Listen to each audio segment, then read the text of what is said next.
नमस्कार मित्रांनो, ठरलं तर मग या मालिकेच्या आजच्या भागात आता नागराज काका प्रियाला फोन करतात. प्रिया म्हणते बोला. तर नागराज काका प्रियाला म्हणतात, प्रिया माझं साक्षीशी बोलणं झालं आहे. साक्षीला महिप्त कुठे आहे याबद्दल काहीच माहीत नाही, कारण साक्षीला त्याचा फोनही आला नाही. तर प्रिया म्हणते, तुमची ती साक्षी आहे ना, ती जगाच्या पाठी आहे आणि ही प्रिया जगाच्या पुढे आहे. तर आता नागराज काका म्हणतात, स्वतःला ओवाळून झालं असेल तर नक्की काय घडलंय हे सांगशील का? तर प्रिया म्हणते, हो, कारण महिप शिकरे आपला अंदाज होता त्याप्रमाणे तुळजापुरातच आहे आणि त्याची मी खात्री करून घेतली आहे. तर महिप शिकरे म्हणतात, काय अगं मग अडवायचं ना? तर प्रिया म्हणते, अडवायला ते काही मला रस्त्यात सापडले नाहीयेत. मी फक्त खात्री करून घेतली आहे, कारण ज्या लग्नघरात मी आली आहे त्याच लग्नघरात महिप शिकरे लपून बसला आहे. आणि हो, सगळ्यात महत्त्वाचं म्हणजे नागेश्वर घोरपडे यांच्या घरी आहे. आता हे ऐकल्यानंतर नागराज काका खुश होतात आणि म्हणू लागतात, अगं ही तर आपल्याला लॉटरीच लागली आहे. तर प्रिया म्हणते, लॉटरी तर लागली आहे, पण हे लॉटरीच तिकीट मी एकटी फाडणार नाही, कारण यामध्ये ये बॉम्बही असू शकतो. त्यामुळे यासाठी तुम्हाला इथे यावंच लागेल. नागराज काका म्हणतात, अगं तू डोक्यावर पडलीयस का? मी तिथे कसा येणार सांग ना, कारण तिथे सायली, अर्जुन आणि कल्पना वहिनीही आहेत आणि त्यांनी जर मला पाहिलं तर. प्रिया म्हणते, मग आता काय करायचं? जाऊन देत का महिप्त शिकरेना? तो जर इथून बाहेर पडला आणि कोणाला सापडला तर काय होणार हे तर तुम्हाला माहीतच आहे. तुम्ही किल्लेदारांना मारायची सुपारी दिली होती हे अख्ख्या जगाला कळणार आहे. मग बसा खडी खोडत. तर नागराज काका म्हणतात, अगं जरा हळू बोल, लग्न घरात आहेस तू. प्रियाम म्हणते, मला तेवढं कळतं आणि मी बाहेर येऊनच बोलते, पण तुम्ही आता काय करणार आहात ते मला सांगा. जाऊ द्यायचं का महिप्त शिकरेला? तर आता नागराज काका म्हणतात, नाही, मी तिथे येतोय, पण आता पुढे तू काय ठरवलेस? त्या महिप्तच काय करायचं आहे? तर प्रिया म्हणते, माझ्याकडे एक प्लॅन आहे. असं म्हणत प्रिया तिच्या डोक्यातील प्लॅन आता नागराज काकांना सांगू लागते. आता प्रियाचा प्लॅन ऐकल्यानंतर नागराज काका प्रियाला म्हणतात, हा थोडा रिस्की प्लॅन आहे असं नाही का वाटत तुला? प्रिया म्हणते, वाटत नाही, हा कन्फर्म रिस्कीच प्लॅन आहे. पण हे सोडून तुमच्याकडे काही दुसरा प्लॅन आहे का? असेल तर सांगा आम्हाला. आता मात्र नागराज काकांचा नाईलाज होतो आणि प्रियाच्या या प्लॅनसाठी नागराज काका तयार होतात आणि म्हणतात, आता तरी माझ्याकडे कुठलाच प्लॅन नाही, त्यामुळे आपण हाच प्लॅन वर्क करायचा आहे. तर प्रिया नागराज काकांना म्हणते, मग नाही ना तुमच्याकडे कोणताही प्लॅन? मग आता तुम्हाला जर तुमची मान वाचवायची असेल ना, तर इथे या, आपण लगेच कामाला लागू. असं म्हणत प्रिया फोन ठेवते. आता नागराज काकांना मात्र काय करावं काहीच कळत नसतं. आता बाबू सामर्थ्य बंगल्यासमोरच आलेला असतो आणि आता ज्यावेळी ढोलताशांचा आवाज येतो त्यावेळी सायली बाहेर येऊन पाहते, तर बाबू दारासमोरच उभा असतो.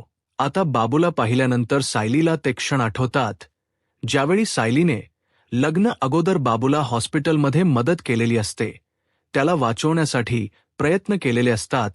आता सायली बाबूला ओळखते आणि बाबू असा आवाज येत म्हणते, हे कसं शक्य आहे?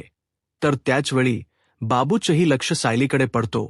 आता बाबूनेही सायलीला ओळखलेलं असतं. आपल्याला हॉस्पिटलमध्ये मदत करणारी हीच मुलगी आहे हे बाबूच्या लक्षात येतं. आता सायली बाबूजवळ बोट दाखवत म्हणते, बाबू थांब. परंतु आता बाबू घाबरतो आणि तिथून पळून जातो. परंतु काही करून बाबूबाला शोधायचं असतं आणि म्हणूनच सायली अर्जुनलाही काही न सांगता बाबूच्या मागे मागे पळत जाते. तर दुसरीकडे अर्जुन लग्न मंडपातच असतो, परंतु ज्यावेळी तो बाजूला पाहतो तर तिथे सायली नसते आणि म्हणूनच अर्जुन सायली कुठे गेली आहे हे पाहण्यासाठी बाहेर येतो. अर्जुन सायलीला आवाज देऊ लागतो, परंतु अर्जुनला सायली कुठेच दिसत नसते आणि म्हणूनच अर्जुन इकडे तिकडे पाहतो. त्यावेळी सायली एका दिशेने जात असताना अर्जुनला दिसते आणि म्हणूनच अर्जुन म्हणतो, सायली इकडे कुठे जात आहे? आता अर्जुनही सायलीच्या मागे मागे जाऊ लागतो. तर दुसरीकडे पाहायला मिळतं, प्रिया इथे लग्न मंडपात बसून असते आणि त्याचवेळी प्रियाला फोन आलेला असतो. इकडे कल्पना ताई वासंती काकूंशी बोलत असतात, तर इकडे प्रिया फोन पाहते तर प्रियाला नागराज काकांचा फोन आलेला असतो आणि म्हणूनच प्रिया बाजूला येते आणि फोन उचलते. नागराज काका प्रियाला म्हणतात, कुठे आहेस तू? मी इथे आलो आहे. तर प्रिया म्हणते, इथे म्हणजे कुठे? तर नागराज काका म्हणतात, बंगल्याच्या बाहेर आलो आहे. मी जर आत आलो ना तर सायली आणि अर्जुन मला पाहतील. तर प्रिया म्हणते, नाही नाही, तुम्ही आत येऊ नका, मीच तिथे येते. असं म्हणत आता प्रिया नागराज काकांना बाहेरच थांबायला सांगते. आता प्रिया नागराज काकांना भेटण्यासाठी बाहेर येते. नागराज काका म्हणतात, कुठे आहे तो? महिप्त इथेच आहे का लग्नघरात? तर प्रिया म्हणते, नाही नाही, ते समोर आउट हाऊस दिसतंय ना, त्यामध्ये आहे. तर नागराज काका म्हणतात, चल आता काही करून आपण त्याच्या समोर जायचंच. प्रिया म्हणते, तुम्ही काय बोलताय? तुमचं तुम्हाला तरी कळते का? हो, मी पुढे जाते, तुम्ही मागून या, कारण आपण जर एकत्रच गेलो तर कोणाच्या तरी नजरेत येऊ शकतो. तर नागराज काका म्हणतात, बरोबर आहे, तुझं तू जा पुढे, मी येतो. असं म्हणत ते प्रियाला पुढे जायला सांगतात. आता प्रिया आउट हाऊसच्या दिशेने आलेली असते. प्रिया पाहते तर दरवाजाला लॉक असतं. प्रिया नागराज काकांना बोलावून घेते आणि म्हणू लागते, महिप्त शिखरे इथेच आहे. तर आता नागराज काका म्हणतात, अगं पण इथे तर लॉक आहे, म्हणजे महिप्त पळून गेलाय वाटतं. प्रिया म्हणते, नाही, हे सगळं काही नागेश्वर काकानेच केलं आहे, म्हणजे काही झालं तरी महिप्त शिखरे कोणाला सापडू नयेत म्हणून त्यांच्या मित्राने त्यांना मदत केली आहे. नागराज काका म्हणतात, म्हणजे आता आपल्याला हे कुलूप तोडावं लागेल. तर प्रिया म्हणते की हो, त्याशिवाय आपल्याकडे दुसरा कुठला पर्यायच नाहीये. असं म्हणत प्रिया आता दगड घेऊन येते आणि नागराज काकांच्या हातात देत म्हणते, हे घ्या आणि ते कुलूप खोडा. आता नागराज काका एक घाव करतात, परंतु त्याचवेळी प्रिया म्हणते, अहो हळू केवढा तो आवाज? अहो इथे कोणी असेल ना तर कोणालाही संशय येईल, तुम्हाला हळू आवाजात करता येत नाही का? तर नागराज काका म्हणतात, अगं अजूनपर्यंत दगडाला सायनर लावायची टेक्नॉलॉजी आली नाहीये. तर प्रिया म्हणते, त्याला टेक्नॉलॉजीची गरज नाहीये, बुद्धीचा वापर करा, तुमच्याकडे रुमाल आहे. नागराज काका म्हणतात, त्याचं काय? तर प्रिया म्हणते, द्या इकडे. असं म्हणत प्रिया आता त्या दगडाला रुमाल गुंडाळते आणि त्यानंतर नागराज काकांना म्हणते, आता खोडा, आता आवाज कमी येईल. नागराज काका म्हणतात, शुअर? प्रिया म्हणते, हो, मी खरं सांगते, तुम्ही खोडा. तर असं म्हणत आता नागराज काका ते लॉक फोडतात आणि हळुवारपणे आतमध्ये पाहतात, परंतु त्यांना कोणीच दिसत नाही. तर प्रिया आणि नागराज काका रूममध्ये मध्ये जातात. तर प्रिया म्हणू लागते, त्या महिप्तला इथेच लपवलं होतं आणि मी पाहिलं आहे, पण आता कुठे गेलाय तो? आणि त्याचवेळी महिप्त शिगरे मागून येतात आणि प्रियाची मान पकडत म्हणतात, आता ही चिवचिव करणारी चिचुंदरी ही सापडली आणि ड्राव ड्राव करणारा हा बेडूकही सापडला काय? नागराज शेठ. असं म्हणत आता महिप्त शिखरेने नागराज काकांवर गण रोखलेली असते. महिप्त शिखरेना या दोघांच्याही खूप राग आलेला असतो. आता महिप्त शिखरेने पिस्तल रोखल्यामुळे नागराज काका घाबरून गेलेले असतात. नागराज काका म्हणतात, महिप्त, ते पिस्तूल खाली कर. अरे, आम्हाला तुझी काळजी वाटली आणि म्हणूनच आम्ही तुला शोधत शोधत इथपर्यंत आलो आहोत. तर महिप्त शिखरे म्हणतात, मला जंगलात एकटंच सोडून गेला होता ना, तिथे कुठे गेली होती? तुमची काळजी तेव्हा नाही का माझी काळजी वाटली? असं म्हणत महिप्त शिखरे त्यांच्यावर खूप चिडलेले असतात. तर नागराज काका म्हणतात, नाही नाही, तुझ्या काहीतरी गैरसमज होतोय महिप्त. अरे, मी तुझ्या मागोमाग तिथपर्यंत आलो होतो आणि तू पुढे निघून गेलास, पण तुझ्या मागोमाग ज्यावेळी मी आलो ना त्यावेळी एका खडखड्ड्यात माझा पाय पडला आणि तिथेच माझा पाय मुरगळला आणि तिथेच मला थांबावं लागलं. तिथेच मी लपून राहिलो, परंतु त्याचवेळी तिथे अर्जुन आला आणि म्हणूनच मला तिथे लपून राहावं लागलं. तर महिपा शिकरे म्हणतात, कस आहे ना नागराज शेठ, तुमच्यावर बेतलं ना की तुम्ही मला फासावर चढवाल, पण मी आता ते होऊच देणार नाही, कारण त्या अगोदरच मी बोबामूम करणार. तुम्ही या सगळ्यामध्ये होता हे मी सांगणार आणि तुम्हालाही फासावर चढवणार आणि या बबलीलाही. तर प्रिया म्हणू लागते, नाही, तुम्ही असं काहीही करणार नाहीत, कारण तुम्ही आमचे शत्रू नाही आहात, आपली एक टीम आहे, विसरलात का तुम्ही, असं म्हणत प्रिया त्यांना विनवणी करत असते. परंतु महिप्त शिकरेनी चांगल्याच प्रियाच्या झिंजा उपटलेल्या असतात. तर महिप शिकरे प्रियाला म्हणतात, अगं तू तर या दुनियेचे शत्रू आहेस, तुला ते पनवेल पुरलं नाही आणि म्हणून तू या तुळजापुरात येऊन काड्या केल्या आहेस का, आणि तुला काय वाटलं मला काहीच माहीत नसणार, काहीच कळणार नाही, पण सगळं काही मला कळालं आहे, असं म्हणत आता महिपा शिकरे प्रियाला म्हणतात, जी स्वतःच्या आईबापाची झाली नाही ती माझी काय होणार आहे, आणि तुझ्यावर काय का मी भरोसा ठेवणार आहे नाही, आता तर तुझ्यावर मी विश्वासच ठेवू शकत नाही, असं म्हणत महिप्त शिकरे राग व्यक्त करत असतात. त्यांना प्रियाचा आणि नागराज काकांचा खूप राग आलेला असतो. तर नागराज काका महिप्त शिकरेंना म्हणतात, अरे महिप्त, तुझा माझ्यावर तरी विश्वास आहे ना, अरे माझ्यावर विश्वास ठेव, मी तर तुझ्यासोबत पहिल्यापासूनच आहे. तर महिप्त शिकरे म्हणतात, नागराज शेठ कसा आहे ना, आता तर माझा कोणावरही पाहायला मिळतं. महिप्त शिखरे इकडे नागराज काका आणि प्रिया या दोघांपासून आपली सुटका करून घेण्यासाठी पळत असतात. आता ज्या ठिकाणाहून महिप्त शिखरे गेलेले असतात, आता त्याच ठिकाणी सायली अर्जुन आलेले असतात.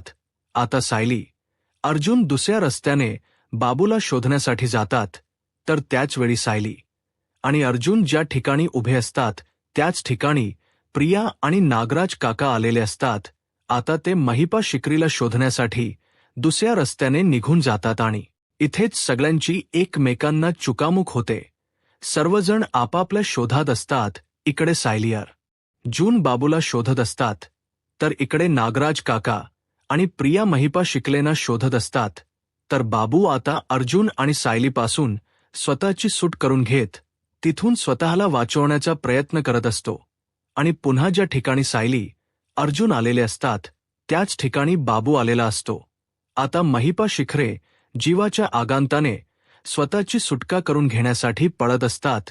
परंतु त्याचवेळी सायली अर्जुन समोरच्या रस्त्याने येत असतात. आता महिपा शिखरे स्वतःला वाचवण्यासाठी त्या घराच्या आडोशाला लपून राहतात. सायली अर्जुन दुसऱ्या रस्त्याने बाबूला शोधण यासाठी जातात आणि त्याच संधीचा फायदा घेत आता महिपा शिखरे तिथून निसतात. आणि हे सगळं आहे आता नागराज काकानी आणि प्रियाने पाहिलेलं असतं. नागराज काका प्रियाला म्हणतात, तो बघ इथूनच जात आहे. तर प्रिया म्हणते, आपलं काय ठरलं हे लक्षात आहे. नागराज काका म्हणतात, हो का बाई, असं म्हणत आता नागराज काका आणि प्रिया महिप्त शिखरेना पकडण्यासाठी त्यांच्या मागावर असतात. आता ते तिथून निसतात. तर त्याचवेळी त्या ठिकाणी सायली अर्जुन येतात. आता प्रत्येक वेळी सर्वजण समोरासमोर येऊनही प्रत्येकाची चुकामुक होत असते.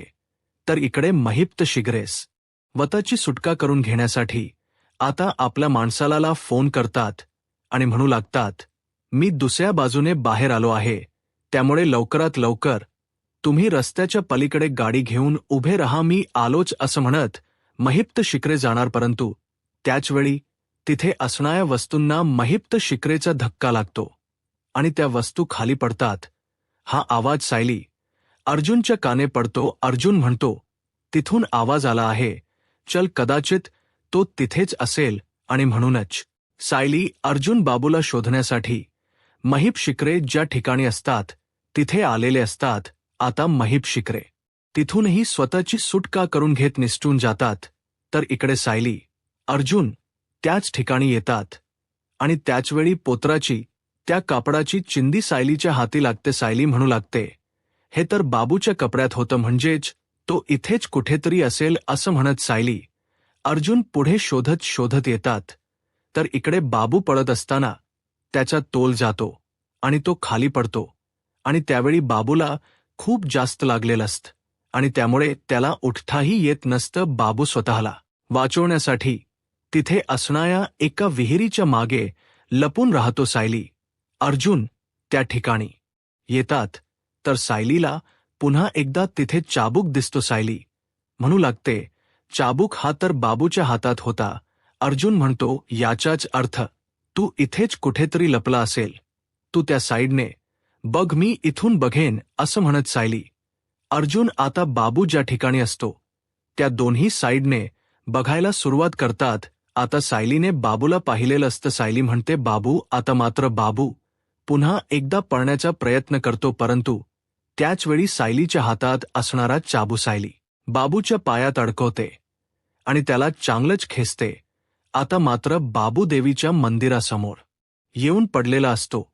तर दुसरीकडे पाहायला मिळतं महिप्त शिकेंची माणस. महिप्त शिकरेंनी सांगितल्याप्रमाणे गाडी घेऊन आलेले असतात. आता महिप्त शिकरे गाडीच्या दिशेने जाणार, परंतु त्याचवेळी प्रिया त्यांच्या समोर येते आणि म्हणू लागते, महिप्स सर, कुठे निघालात?